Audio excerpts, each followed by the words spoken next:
Hey guys, it's me again. I am participating in a challenge by Manga Hoarder, aka Laura. I'll leave a link to her channel in the description. It's her and her sister's manga reading challenge where basically for an entire week you just read as much manga as you possibly can. And they also have little side challenges that you can participate in.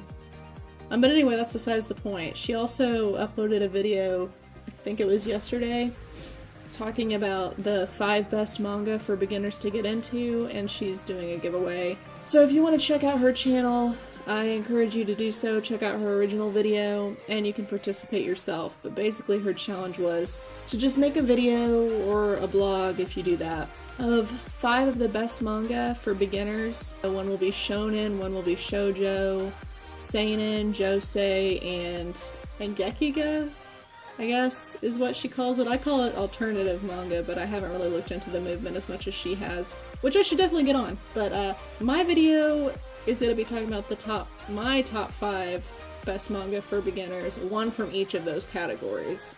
So starting off, I'm going to start with shonen, which is arguably the most popular genre over here in America. It's basically, if you don't know what it is, it's manga aimed at boys. So the age range being anywhere from like 10 to 15 or something like that. My recommendation for best shonen manga for a beginner is one that really got me into manga, and it really helps you to understand manga and the production of manga and what manga can be, and that's Bakuman by Tsugumi Oba and Takeshi Obata. They're the duo that did Death Note. So most of us know and love Death Note. It's one of the most popular shonen manga ever, basically. I gotta be honest, I think it's infinitely superior to Death Note. Death Note's amazing for the first half, but it really falls off. So I would also recommend Death Note to a beginner, but more so Bakuman. Just because when you first start reading manga, you don't really know. Like, for example, when I first started reading manga, I didn't know anything about the history of manga or how manga was made. I didn't really care either. I mean, that's not something you would normally care about jumping right into it. But Bakuman teaches you a lot about what goes into making manga and how difficult it can be and the history behind it. And it does so in such an interesting way. Like, it's such an enjoyable story about these two guys who team up. One's an artist, one's a writer. And just the struggles, the full-on battles that they go through just to get their manga series published, just to keep it successful. It's really difficult. And if you start with Bakuman, it's a good gateway into other series. You can read Naruto after that, or One Piece, or even Death Note, or whatever you want to read after that. And you'll go into those series knowing that these authors went through the same trials that the two main characters go through in Bakuman, and they still succeeded. And I don't know, that just lends something completely new to your reading experience when you know just how difficult it can be to get a series published, exactly what it takes to get a series published. But yeah, I don't need to ramble about this anymore. Bakuman's a great series. It's 20 volumes long, so it's kind of a commitment, but you can get a box set of it, all 20 volumes, from on Amazon for like $100. I can't really remember what my first shonen manga was, but if I had to go back and change things, I would definitely read Bakuman first. So that's it for shonen. Next up, I've got shoujo, my shoujo title. Shoujo, of course, meaning aimed at girls, you know, between the ages of 10 and 15, give and take a few years. Shoujo's the genre I probably know the least about. I don't read a whole lot of them. I don't tend to enjoy a whole lot of them. That's not to say that it's not a good demographic or anything like that. It's just, it's not something that I've really delved in enough to really find my footing in. But I think I'm pretty confident with my pick. I think that anyone can jump into this series and love it. It's really short, so it's not a huge commitment. And if I enjoy it, pretty much any of you probably could, because I read mostly seinen, so. But the series I'm talking about is Orange by Ichigo Takano. Orange, I believe, is 5 volumes long. It's complete, like Bakuman. So it's very short, it's a very sweet series, it's also incredibly sad at times, and it deals with a lot of really mature themes, despite being a shoujo. The main character basically gets a letter from the future. It basically feeds her information about what's going to happen, and she's not sure why she's getting these letters. but they all pertain to another character in the story, this brown-haired guy in the middle. I can't remember his name. Okay. Sorry, I had to read the back because it's been a while since I read Orange. The main character, Naho, is the one receiving the letters, and they're related to the guy in the middle named Kakeru.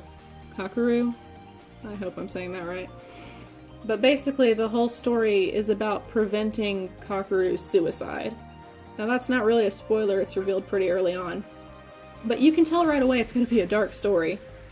And a really impactful one as well. One that really has the power to affect you. But it also deals with really very real depictions of love and romance. Despite them only being in high school, nothing happens the way you would expect it to happen. You don't have these two characters set up from the beginning that kind of hate each other, and then they fall in love, and it's just this mystical, beautiful journey, because real love isn't like that. And this series knows that, and it deals with real relationship problems and what a real relationship looks like, and I really appreciated it for that. I think it's different from a lot of other shoujo because of that, and that's probably why I'd recommend it as a good introduction to shoujo manga. It really sets the bar high getting into shoujo manga, I think. It's got a few flaws, but I mean, it's pretty close to a perfect series. And I just can't recommend it enough. The art is also amazing. Considering it's a shoujo and I don't normally really like shoujo art, this artist in particular, I just love the way she draws faces. She's a great artist.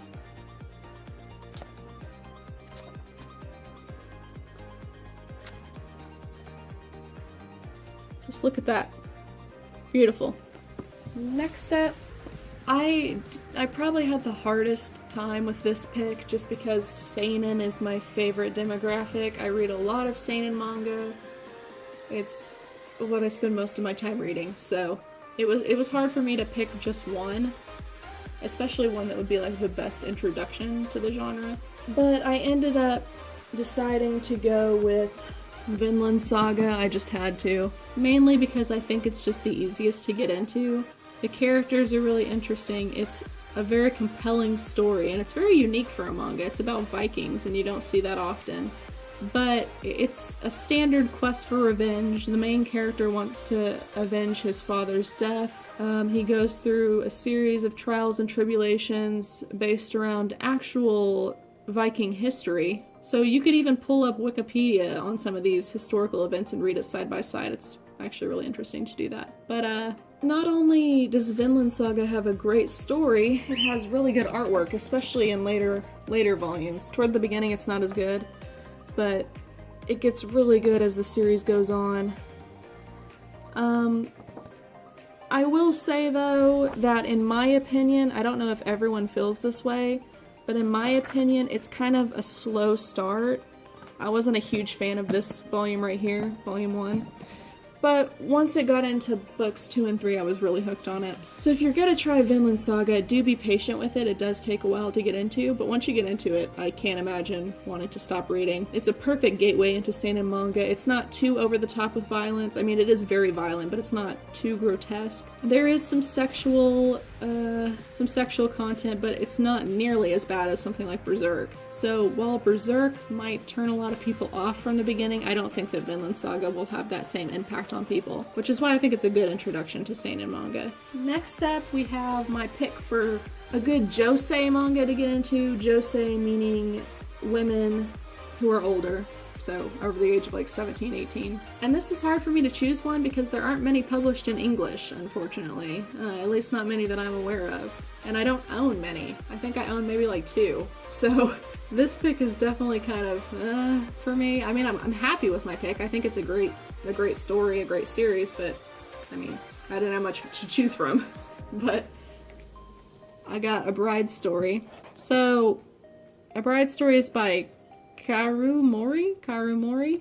I think I'm saying that right, hopefully. It's a story, much like Vinland Saga, it's also historical fiction. It takes place in the 19th century during the time of the Silk Road, and the main character is a woman, I don't remember how old she is, I think she's 20, and she's from a nomadic tribe, being kind of somewhat forced into a marriage with a 12-year-old boy, which sounds pretty creepy, but their relationship really isn't sexual, so It's not really creepy.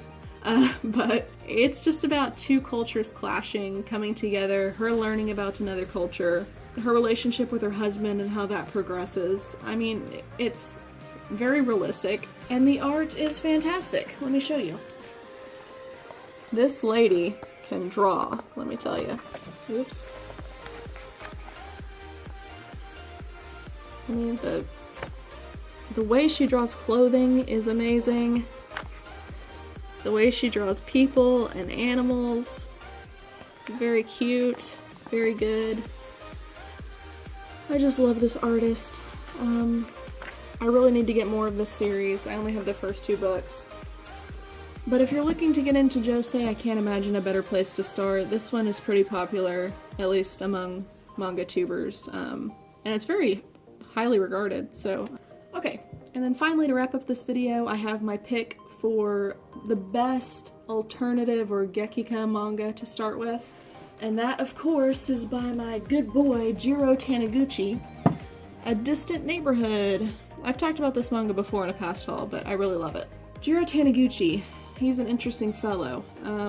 He's a lot like Osamu Tezuka, not quite as old as Osamu Tezuka, but he was kind of one of the first pioneers for the alternative manga genre, the Gekika genre, if you want to call it that.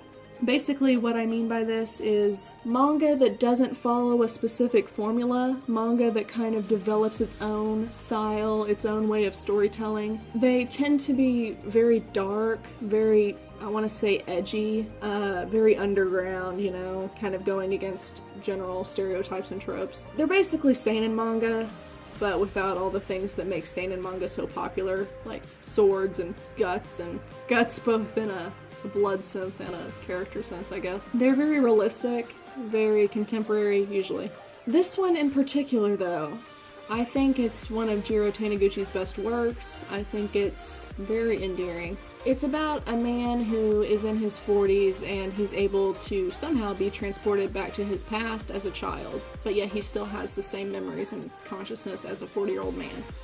So it's him reliving his childhood as a 40-year-old man in like a teenager's body.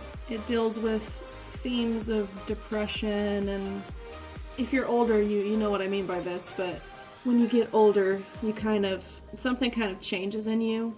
Whereas you used to look forward to the future, now you're just kind of like, this is it. Like, this is all I got. Life isn't really as great as I thought it would be. When does it end? That was kind of dark, but you know what I mean. That is one of the driving forces of this series, and it's one of the driving forces in a lot of Gekika manga. The reason I picked this one as a good starting point is because it's a lot of alternative Gekika manga are very explicit, they're very dark, and they're quite old. This one is a little more modern. I'm not sure the exact date it was published, but it's also not as explicit. I don't think there's any sex scenes in it. There could be, but I really don't think there are. There's no violence in it. It's just a contemporary story about a son growing up again, having his memories as an old man, or as an older man, and reliving his childhood, knowing what's going to happen already before it happens, and wondering if he can change the course of history, and if he even wants to change the course of history. It'd be a very interesting position to be thrown in if you were suddenly transported to a younger version of yourself, and you wonder, if I changed history, what would the outcome be? Like, would my life be better, or would it actually be worse? And he deals with, like, if I change this small tidbit of history, will I still have my wife and the future I have with her? So I don't know, it's just really good. It's probably one of my favorites, and I highly recommend you read it, especially if you want to get into alternative manga. It's a really good starting point. Those are my picks for the top 5 manga for beginners, one for each demographic. I hope you enjoyed. I hope it wasn't too repetitive of what other people have already said before. I hope I added some interesting commentary despite being sick and bleh. But yeah, guys, I hope you have a great day, and I'll see you next time.